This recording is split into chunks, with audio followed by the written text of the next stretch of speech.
Welcome to This is Crucial. Charlene, what's up? Hi. Happy New Year. You got any New Year's resolutions? Yeah, people have all sorts of feelings about New Year's resolutions. Mine is I'm just going to rename it as if that makes a difference. And intention to be more present because my kids were on me about being on my screen a lot, which was pretty humbling because I feel like it's my job to get them off their screens. And they were like, Mom, you're always on your phone. And I was like, okay, They put you on noted. screen time. Yeah. Yep. Exactly. What about you? My intention is to have fewer opinions in 2023. Okay. Yeah. Well, today we've got a fascinating guest, and Charlene's going to share a little bit more about her. Yeah. So Bronwyn Harris, so excited about today's conversation. She's a member at First Pres Berkeley. So First Pres Dallas, y'all are in for a treat.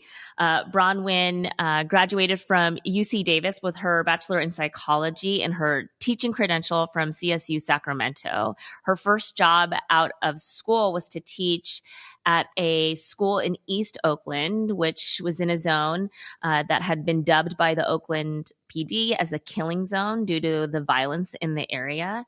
She taught there for 8 years, which was longer than any of her colleagues. And she is the author of 2 books, Literally Unbelievable, Stories from an East Oakland Classroom, as well as Letters from the Inside, Hope in the Journey Beyond Classroom and Cell.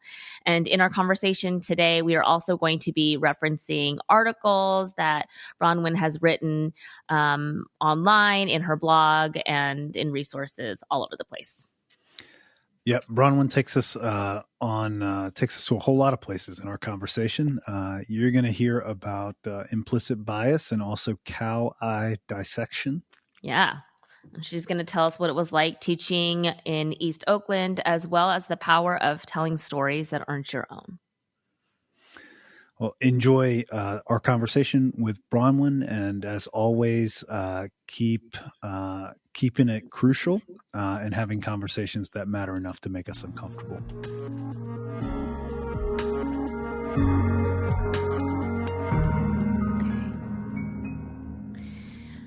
Bronwyn, thank you so much for being with us today on This is Crucial. So First Pres Berkeley folks, by and large, know about you and your story because you shared it with us in worship this past weekend, Martin Luther King Jr. Weekend honoring his life, remembering his legacy.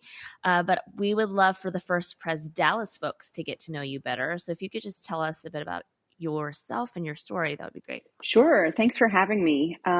Well, I am a lifetime Californian. I went to college in Davis and got my teaching credential in Sacramento. And then I decided to teach in Oakland, which was at that point and many points a school district that was struggling so badly that my advisor told me that if I applied to be a teacher there, that she would not write me a letter of recommendation.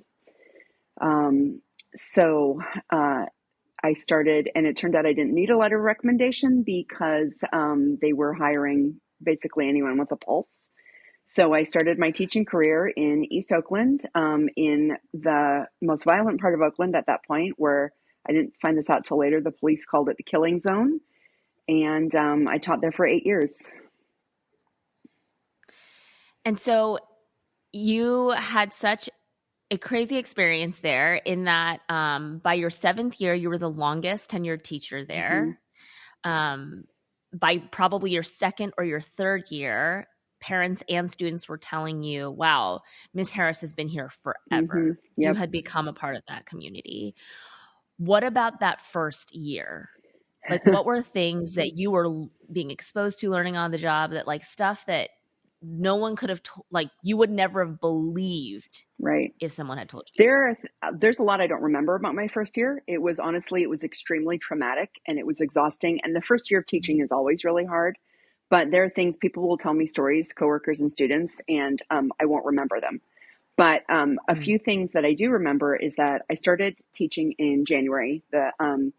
The teacher had left very shortly after the school year started, and the kids, it was first grade that year, the kids had, I think, 6 or 7 substitutes. So I walked in, I was 24. I was young and idealistic. And I think, as many young, idealistic white teachers think, like, oh, I could go save the world. You know, I was going to walk in and be like all those terrible Hallmark teacher movies, you know, and save all the inner city kids. And obviously, I've learned a lot since then and cringe when I say that. But I walked in, and a kid who I call Fred in my books said, "We don't need one. We don't need no more teachers," and picked up a book and threw it at me. And he was 6. And it you just, you know, didn't really get easier from there. I actually am still in touch with some of those kids from my first year, and we had a great rapport. But I didn't have a curriculum. That was the year that they were sort of trying to figure out what curriculum they were going to buy. And so I didn't have a math curriculum or an English language arts curriculum. I had a closet with supplies, and the principal said, go find some stuff in there and figure it out. I didn't have a classroom because we were over enrolled, and we were on a year-round system. So every 3 weeks I went to a classroom of whoever was on vacation. And there are a number of problems with that, one of which is that first graders can't remember where they're supposed to go. So every time we'd walk into the hall, they just split up into wander into every single classroom. And another thing is that teachers are very, very territorial, and they wouldn't leave me any space. You know, I'd come in, they'd say, there'd be notes everywhere, you know, don't use my drawer, don't use my cabinets, don't use. And I had one teacher who would just come in on her days off and watch to make sure I didn't touch any of her things. You know, and through all this, I was 24 years old. And then it was also just shocking because as a white person, I had no idea that schools were still so segregated. And in fact, that many schools are more segregated now than they were before Brown versus Board of Education. And so my first month, it was Martin Luther King Jr.'s birthday. And you know, I was not prepared for this at all. And I think I had, one of the other teachers had photocopies of, you know, Martin Luther King's face with, you know, I have a dream. And this is what you did in elementary school is you color his face and then you write down what your dream is. And so the kids are all coloring, and I am kind of trying to explain to them, you know, the civil rights movement. To make it really simple, you know, they're first graders. I said, you know, well, he was part of, you know, what eventually made it so black kids and white kids could go to school together. And I don't remember her name, but I remember this little girl, little black girl, 6 years old, just looked at me and she went, oh, teacher, black kids and white kids do not go to school together. Like, she was so offended that I was telling her something that wasn't true. And I thought about it. These kids had never been to school with a white kid. And then another kid said, well, teacher, they called me teacher because they had so many teachers before then that they couldn't really follow all the names. You know, there are 3 kinds of kids. And I said, there are. And he said, yeah, there's black kids, there's Mexican kids, and there's Chinese kids. At which point every Vietnamese kid in my class said, don't call us Chinese. Because the reality was we had Southeast Asian kids, we had Latino kids, and we had African-American kids. And then another kid, you know, and I'm just sort of like processing all this. I've been a teacher for all of 2 weeks. We didn't have any preparation for this at all. And another kid said, well, there's white teachers, so there must be white kids somewhere. You know, it's like they must grow them somewhere. And I'm just like, and this, you know, this was my introduction to teaching. And this is when I realized that I didn't know anything. I just didn't know anything.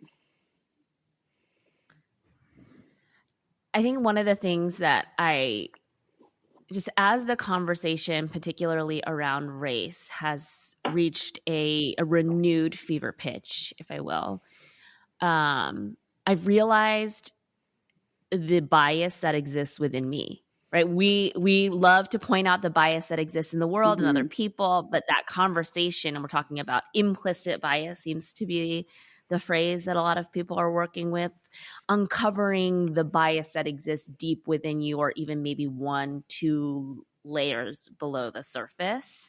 And I see the way that it plays out particularly with strangers, right? Because bias is related to things where something that is completely unrelated to someone's actual biography or story is just like makes you think you know something about that person. So in your experience, whether it was that first or in the 8 years or just in all now your your amazing career as an advocate and educator, all of these things, what are some of the biases that were uncovered in yourself, in the students, in the teachers, in the community? What were those things that you were like, Right. And implicit bias is an interesting phrase because it makes, I think, us feel better because we don't want to say we're racist, and it's, I don't mean to be racist, but I am a white right? person who grew up in a white supremacist society who, can, can ignore a lot of things because of my own privilege. So it's, at some point, it's interesting because I'd almost rather us get comfortable saying racism rather than implicit bias, but I think we have a long way to go. I think white people have a really long way to go because the minute we say that, your first reaction is, I'm not racist. So, implicit bias, it was, of course, as you say, easier to notice in other people.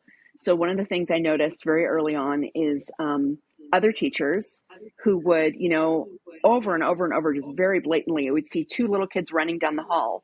And, if one was a black boy and one was an Asian girl, they would turn around to the black boy and they'd say, what are you doing? You want to be suspended? Do I have to call your mom again? And this is elementary school.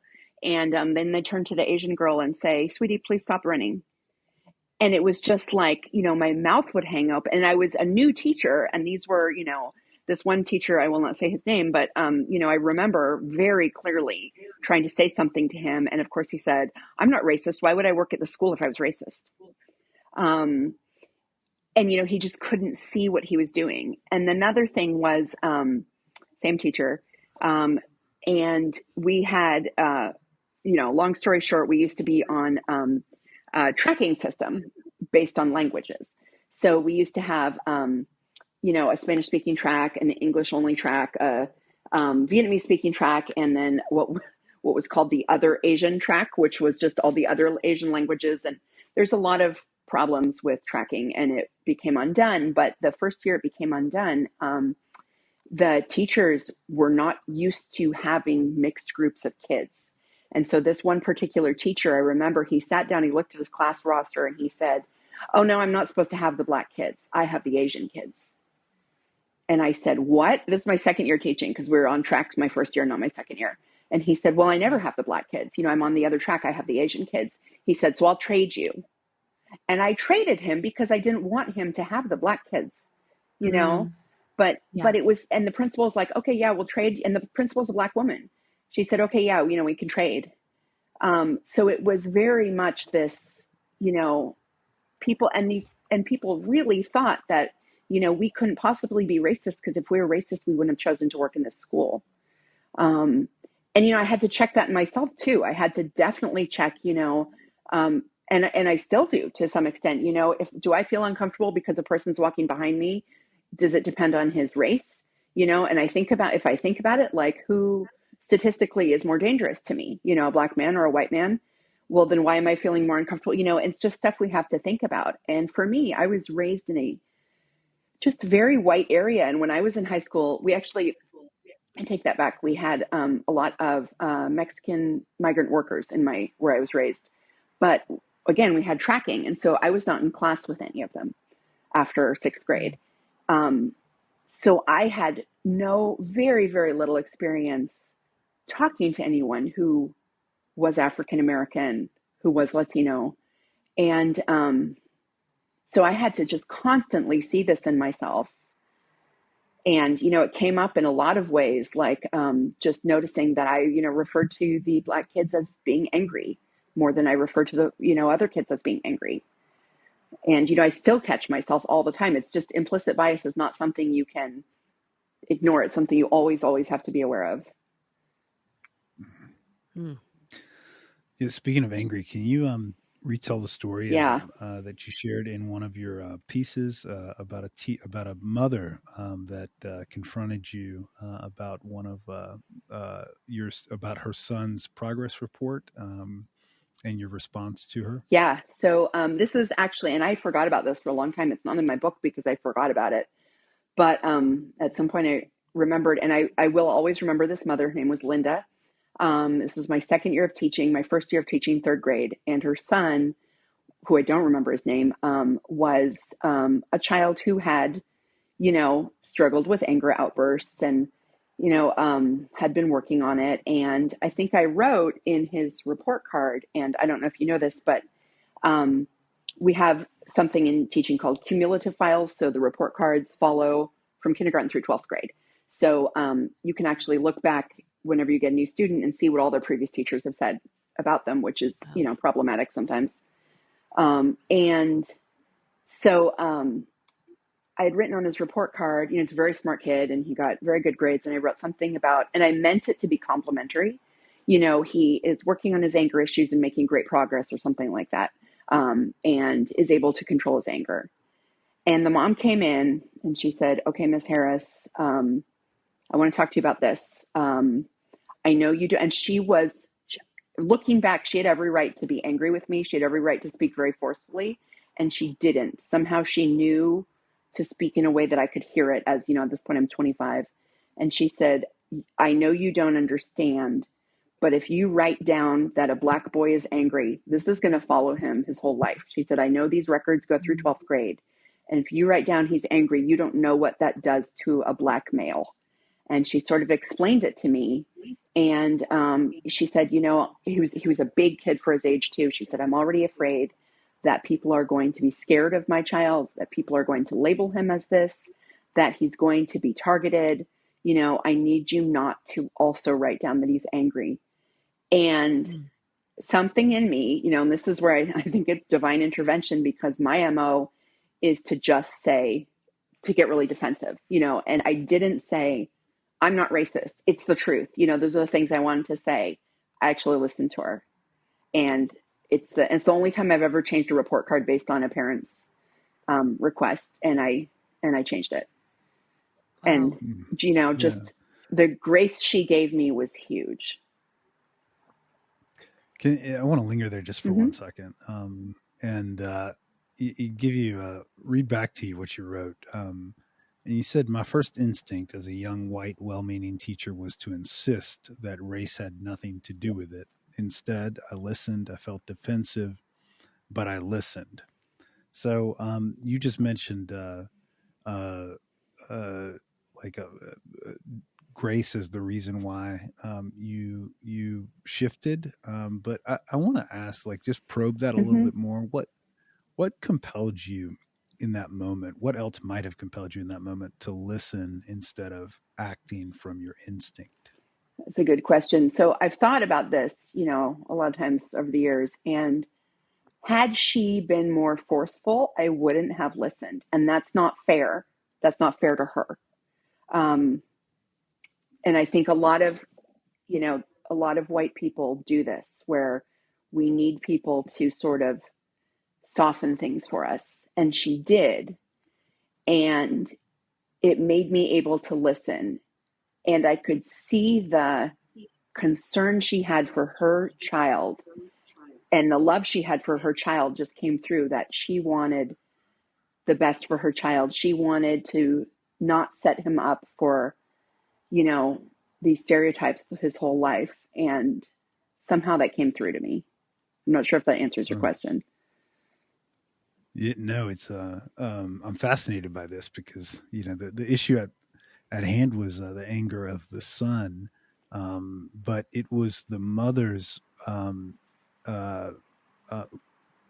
lack of anger that compelled you to reconsider your instinctual response. So was it that you were less threatened by the mother, or okay? It was. And, again, I'm not proud of that. And I've grown as a person since then. And I have had mothers come to me angry and say, how dare you, blah, blah, blah. And, sometimes they were right and sometimes they were not right. But, when you're talking about your own child, it's hard to be objective. And I can handle it now. At that point, if she had been angry, if she had mentioned the word racism, I think I would have just absolutely clicked into defensive mode. And this is a real problem with well-meaning white people who think we're not racist, that the minute we get defensive, we stop listening. Which is a reflection you're making now. Right. But at that moment, would you have defined yourself as a young, white, well-meaning teacher? No. At that moment, I would have said, absolutely, I wasn't racist. I was, doing this for the right reasons, all that. This is all in hindsight. I think maybe 2 years in, I Yeah. could start seeing it very slowly, but it definitely took a while. So you keep using a phrase that, if we're being honest, Amos and I cannot use in definitely in this context. Right. It's the phrase white Yeah. people. And I mean, with absolutely zero commentary, just you literally use the phrase a lot of white people, Mm-hmm. right? So, and you feel comfortable to make a generalization. And so a lot of what I've seen in conversations around race is, I mean, you even mentioned this with the implicit bias thing, is like, that's not me. Don't lump me in with them, Right. that group, whatever. Speak to that. What is the benefit of being able just to say white people Mm-hmm. versus how to pull yourself out as Bronwyn Harris, who is a white woman? Right. Well, I remember when I wrote the book, a friend who has become a very good friend, who's a Black woman who actually had a lot of the lived experience as a student in that neighborhood. I mean, she's about my age, so it wasn't when I was teaching, but she grew up the way my students did. And she said to me, I'm so glad you wrote the book, because people aren't going to listen to me because I'm Black, and white people need to hear it from other white people. And I said, that seems really unfair. And she just kind of shrugged and she said, it is unfair, but it's how it is. And this is why we need more white people to speak up to other people. And, I have a lot of experience with white people. My whole family's, not anymore. My family's not white anymore, but growing up, I primarily only had white friends, white classmates. And, it's making generalizations is a tough thing. And I'm more comfortable doing it for the majority group, because we white people are the ones who have most of the power in this country. We're the ones who have, hundreds of years of history of oppressing other people. And we are so defensive about it. Those of us who really want racism to not exist, we're very, very defensive, because we look at history and we think, oh, well, I don't own people. I don't think that people should have to sit on the back of the bus based on their race. I'm clearly not racist. And it's hard. And a lot of us carry that, family guilt from, I have ancestors who fought in the Confederacy. I had relatives who made very disparaging remarks, when I was a child, about people of other races, that I can remember very clearly. And so I think a lot of us carry that guilt, and it impedes us from doing better a lot of the time, because we want to just think we are already better, and not see that, we need to keep getting better. Yet, no, I don't own people. That's great. I don't think that schools should be segregated based on race. Great. But do I lock my door when there's a Black man outside and not when there's a white man outside? Do I assume I caught myself, I had a Black airline pilot, and I caught myself worried because maybe he's not as good. And I was horrified that I thought that, but and I caught myself right away, which I couldn't have done 20 years ago. But, I was horrified that that had been my first thought.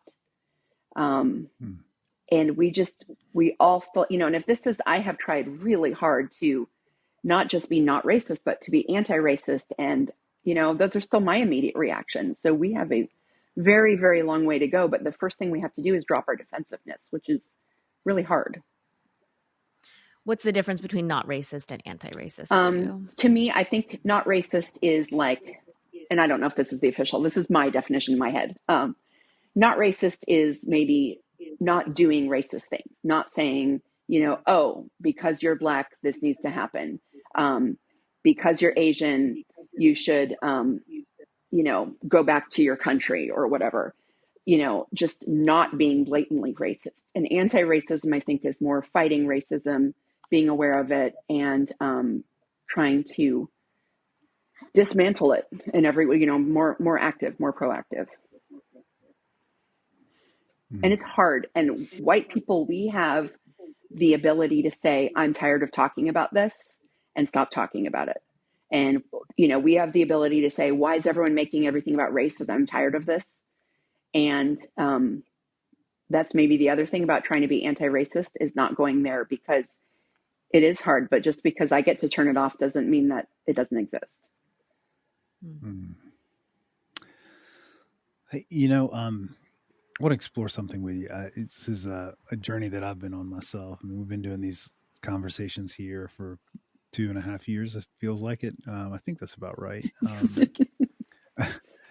The and many of the conversations around racial justice and the absence of it in our country, conversations that I have participated in fully and willingly, many of those conversations are framed, will carry, I should say, an assumption that the only thing like holding um, black people back, right, um, is the implicit bias of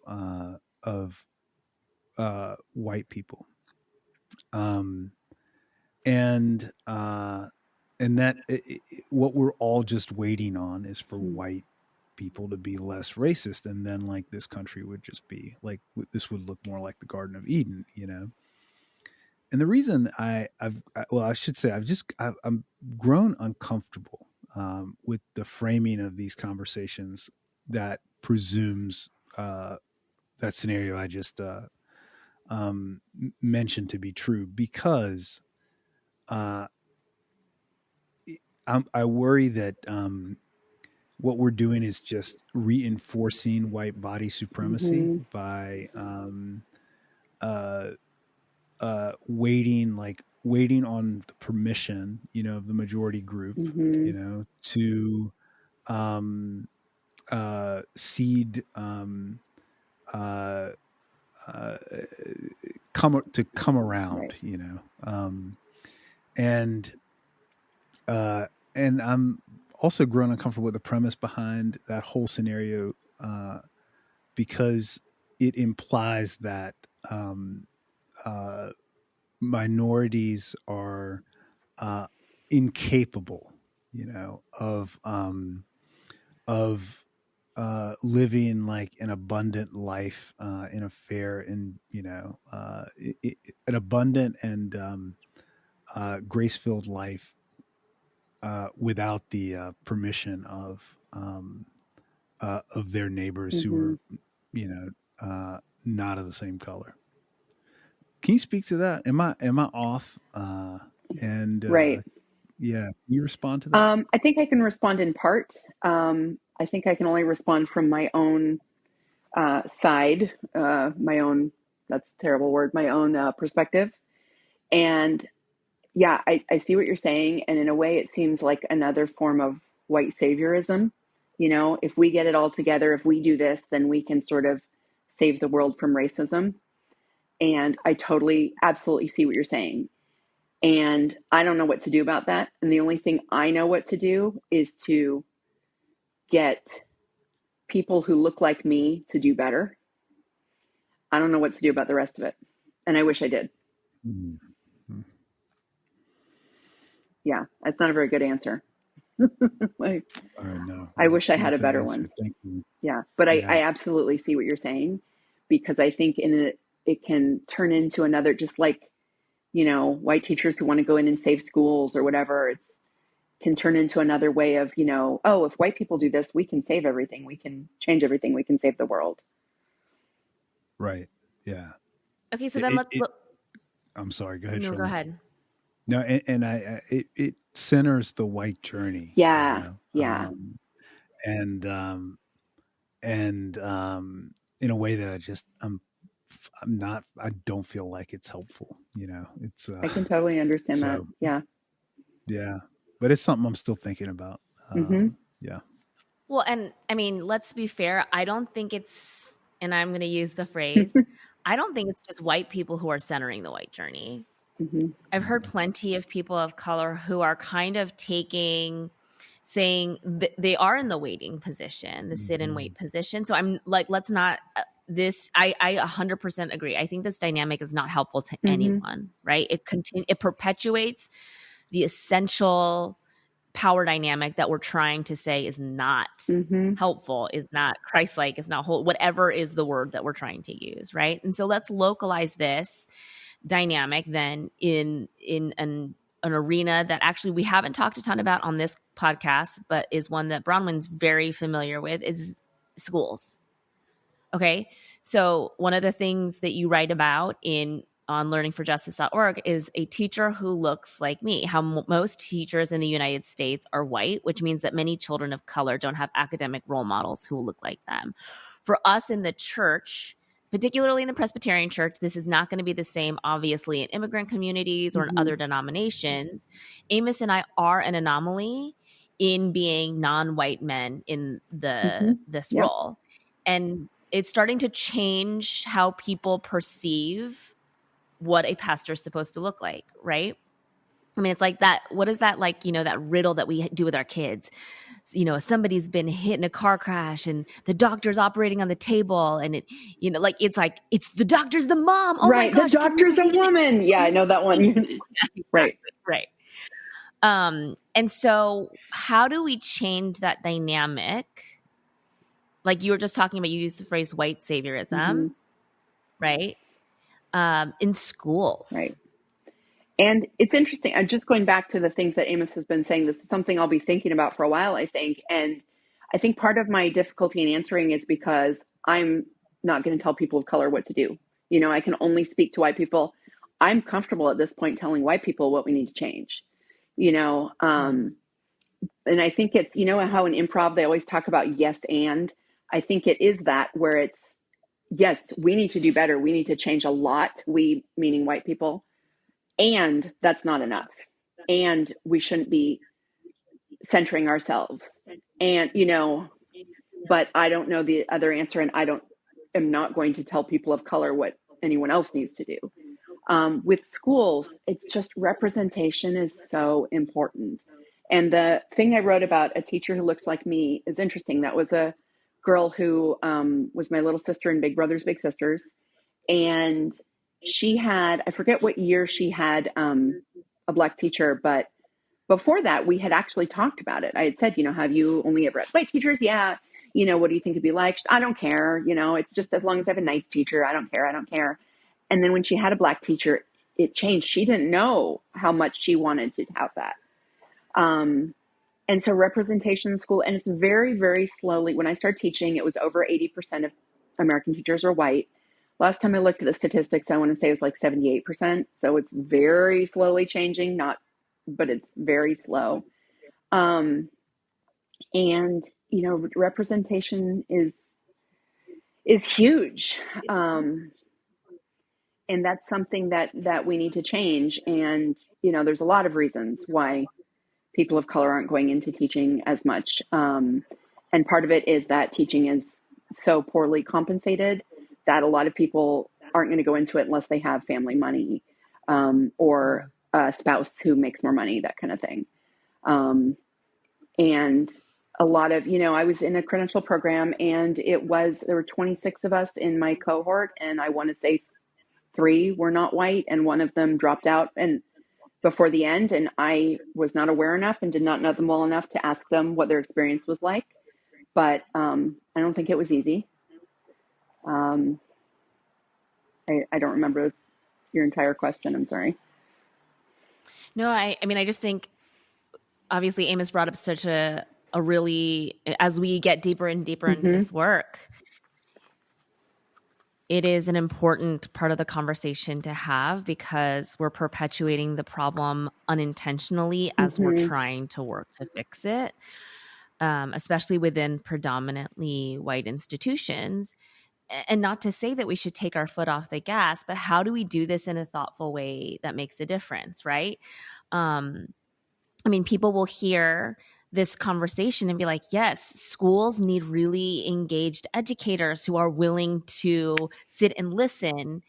And then all of a sudden, what if the reaction is we flood predominantly Black schools with white teachers? That's not the Right. answer, right? And so like, Yeah. how do we actually engage these problems without centering the white journey, Right. as Amos Well, put one it. other thing. Oh, sorry. Go ahead. No. Is more opportunities to learn from people of color. You know, that conversation I had with that mother really changed me. And then I think back, you know, to all my professional development as a teacher, and I didn't have, and there are two things going on here. I think one is that there aren't enough educators who are people of color for reasons I've mentioned and other reasons. And well, there's three things. And secondly, we tend to hire white men. In education, we tend to hire white women to do the training because education is very, very female centric, K-12 education, especially like K-8. And then also we don't feel, a lot of times our society still wants to be colorblind.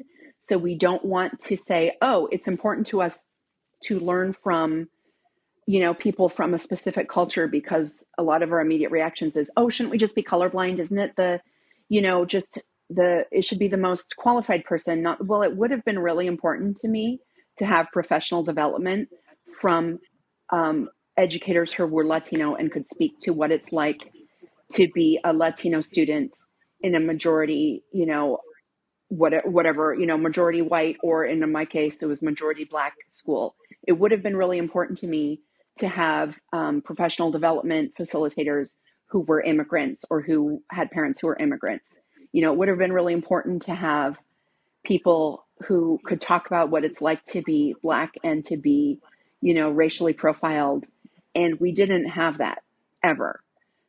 So I think, you know, and I'm sure this can extend to a lot of other fields other than education, certainly church, you know, we need to start learning from people who are not in the traditional power structure, and have those people be the educators and the authority, so that we are naturally learning from people who, and not, you know, I tell people, someone said to me once, well, if there was a qualified Black woman for your spot, would you have given it up? And I said, I'd like to think I would have. I don't know if I would have. I'd like to think I would have, because that would have been better for the students I taught. So, you know, the more white people can be in a position of learning from people who are not white, I think the more that will change things for everybody, not just white people, although that is my perspective, obviously, but for everybody. It's a lot easier said than done, because, you know, there's still entrenched racism in the, you know, and lack of educational prospects, and et cetera, et cetera. Educational inequity affects absolutely everything in this country. I'm going to dare to ask, why do you think, why did you conclude that would be better for the students? Because, for a lot of reasons, because many of them saw white people as authority and other people as not.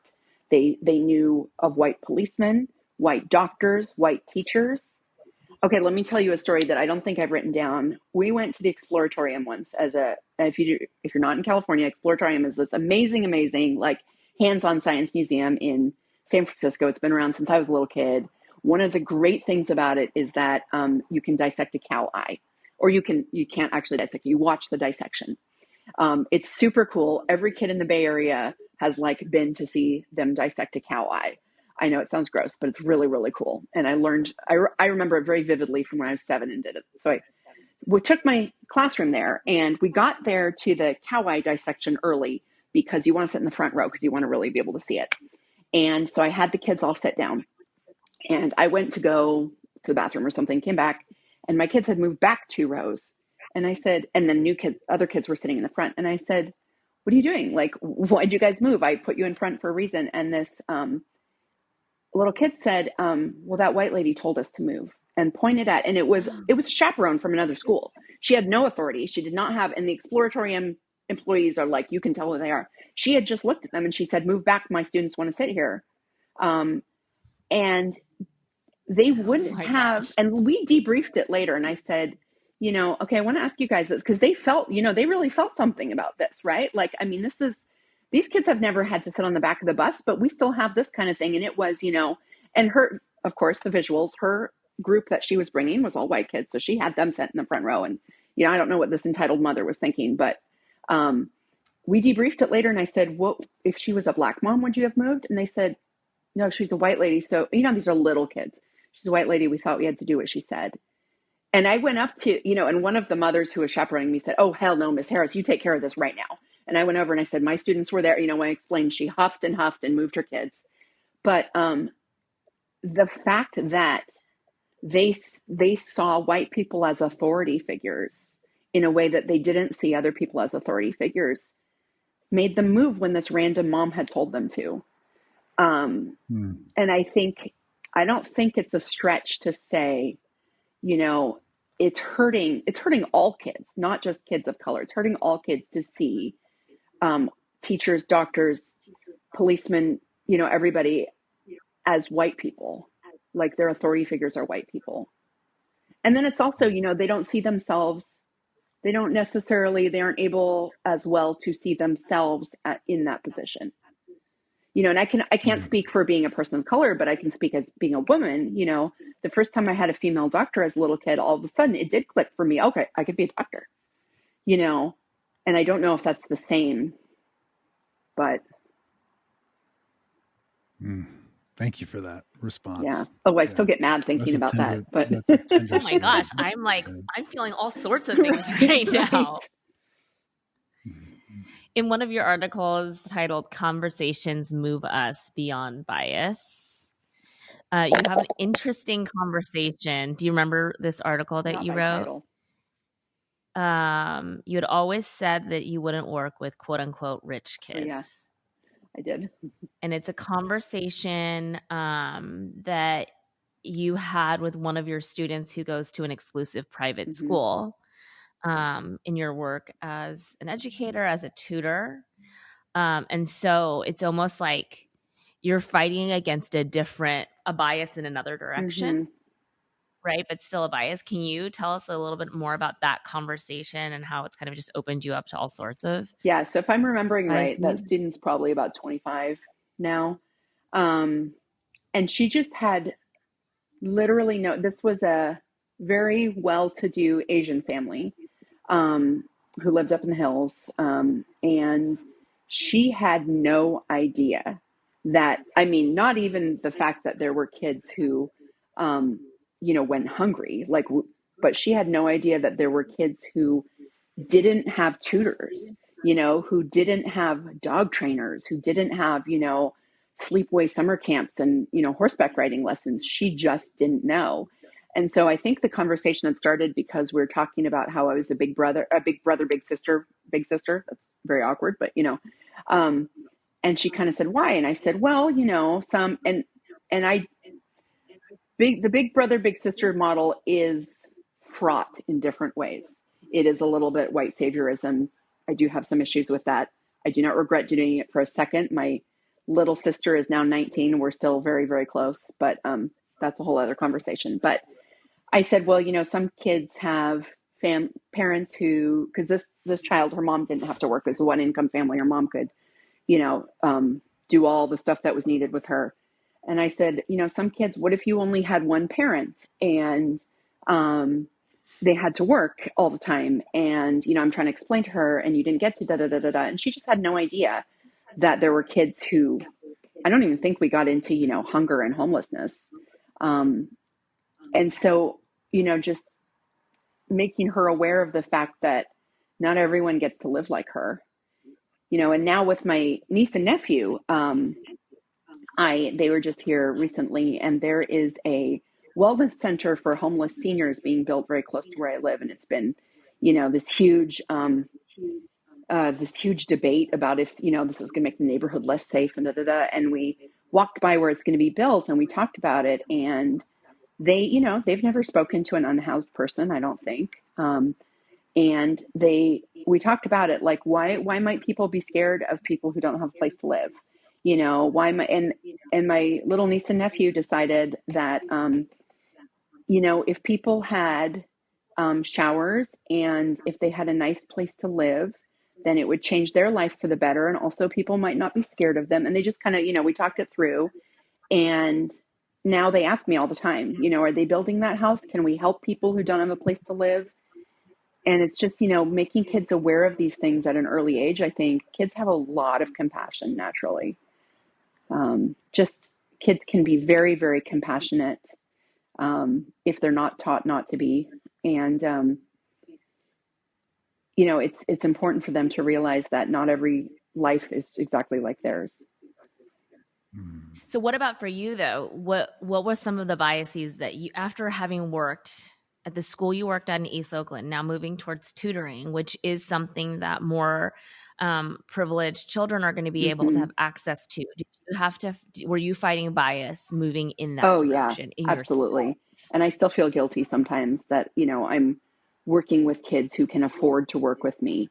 I assumed that I would only be working with white kids, which is not true. I assumed that kids of color who were in the higher socioeconomic levels would not be facing racism, which is not true. And I assumed that the wealthier families would have it easy and wouldn't have to worry about their children very much, which is not true. And I work with a lot of kids with learning disabilities, or as we're starting to call them, learning differences, and that's a whole other issue of equity that doesn't care about socioeconomic level. You said a really powerful thing in our conversation in worship, and it was, if it wouldn't be good enough for your child, it should be not good enough for any child. Yeah.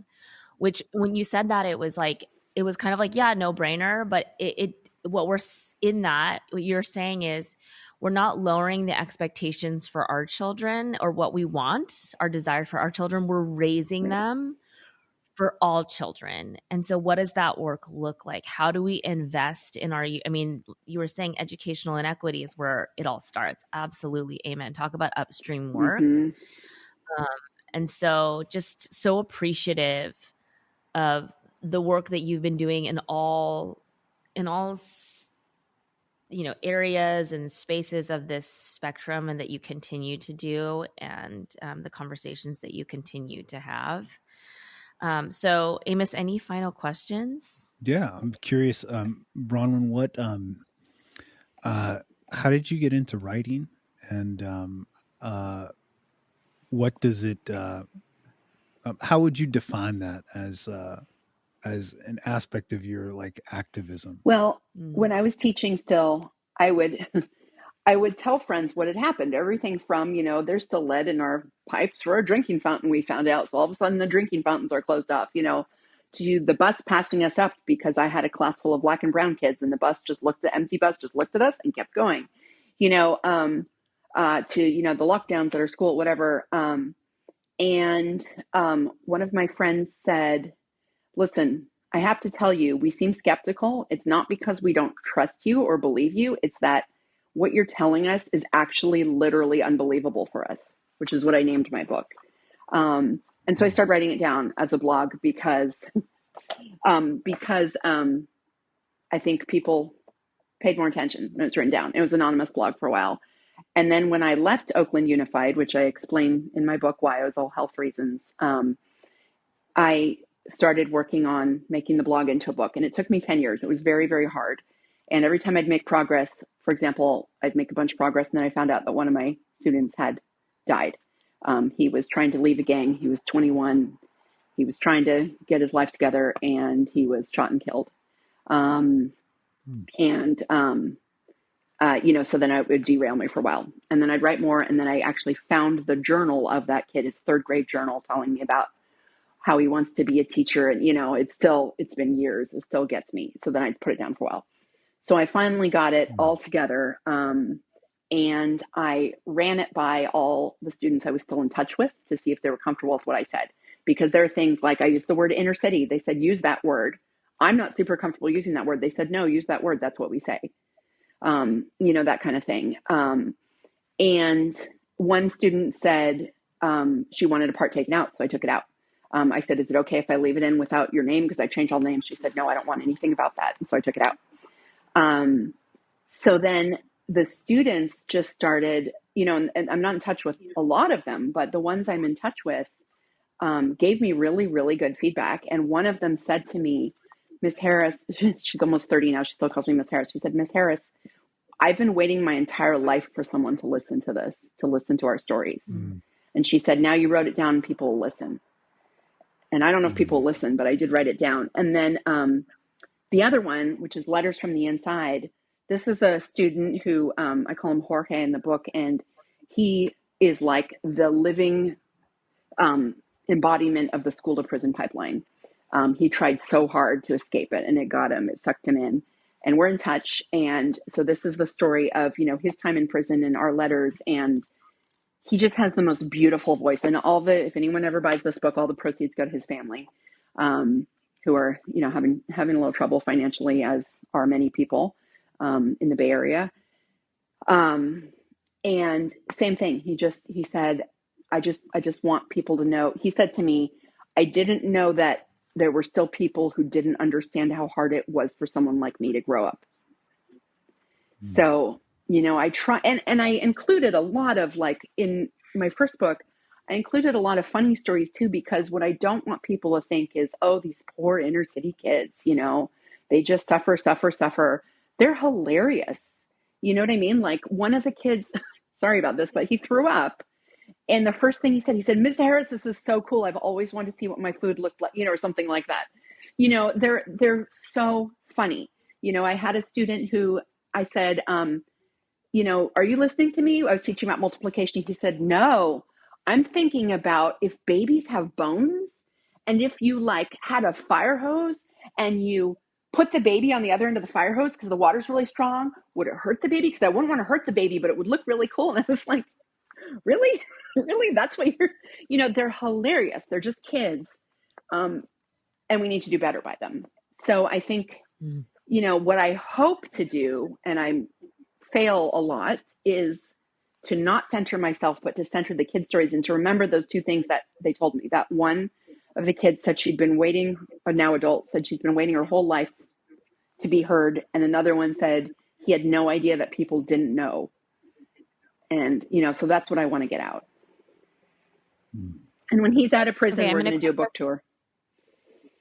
Oh, that'd be amazing. I'm going to close this with a final exercise on bias for each of us to participate in. If you were to walk into a room full of people who do not look like you, so who are not of the same, racial, cultural, whatever background as you. So I guess for Amos and I, it could be predominantly white spaces. For me, it could be a predominantly Black space. Amos, it could be a predominantly Asian space, whatever. Bronwyn, it would for you be a non-white space. What is your fear that people will assume about you? And be brief. Don't couch it. Don't qualify it. Just say, I'm afraid they will think that I am racist. Okay. Amos? I don't know. I'm afraid. As a Black man, you walk into a room full of white people. What are you afraid of? That I'm afraid that they'll find me dangerous. Okay. And for me, it is weak. Okay. So then now and I've done this exercise in plenty of spaces, and it is always really powerful to hear what people, the fear of bias that people hold within themselves, right? And so for those of you who are in This Is Crucial discussion groups, I encourage you to do this exercise within your groups. It transcends racial boundaries. All right. The final question is, when you walk into a room, what do you hope people perceive you as? Willing to learn.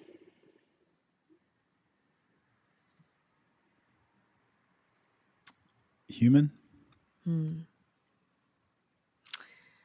I think the unhealthy part of me when I'm in that space is competent, but I think in my base space, my healthy space, it's kind.